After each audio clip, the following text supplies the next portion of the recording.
কেমন আছো তোমরা সকলে? সকাল সকাল উঠে পড়েছি চিড়িয়াখানায় যাব বলে।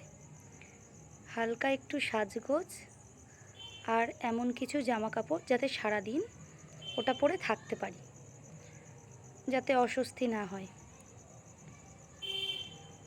এই যে রেডি হয়ে নিচ্ছি, দিয়া দেবাংশুকে তো আগেই রেডি করেছি। রেডি হয়ে কিছু ফটো তুলে নিচ্ছি। আর দেবাংশু দেখো টিভি দেখছে।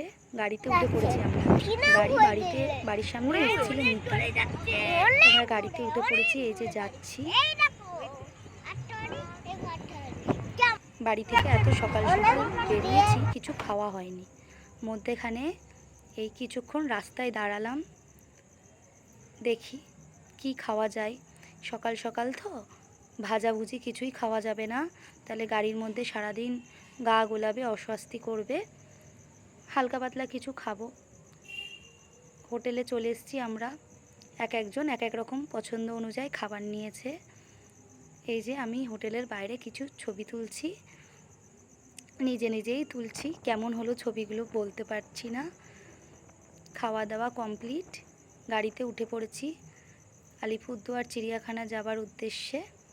গাড়ির মধ্যে তানিশ, দেবাংশু এত কথা বলছে, আর কি ভালো লাগছে ওদের কথাগুলো শুনতে।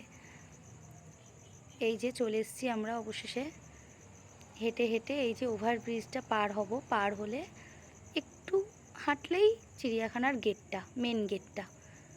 তারপরে গেট দিয়ে ঢুকে তো যে যেমন যেদিকে ঘুরবে, এক এক জায়গায় এক একটা জীবজন্তু রাখা। এরপরে অনেক লং হয়ে যেত ভিডিওটা, তাই চিড়িয়াখানা ঘোরার ভিডিওটা এর পরের ভিডিওতে দেব। তোমরা দেখে নিও, দেখতে কিন্তু ভুলো না তোমরা।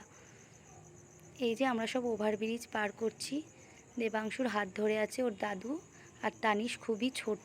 এই পর্যন্তই।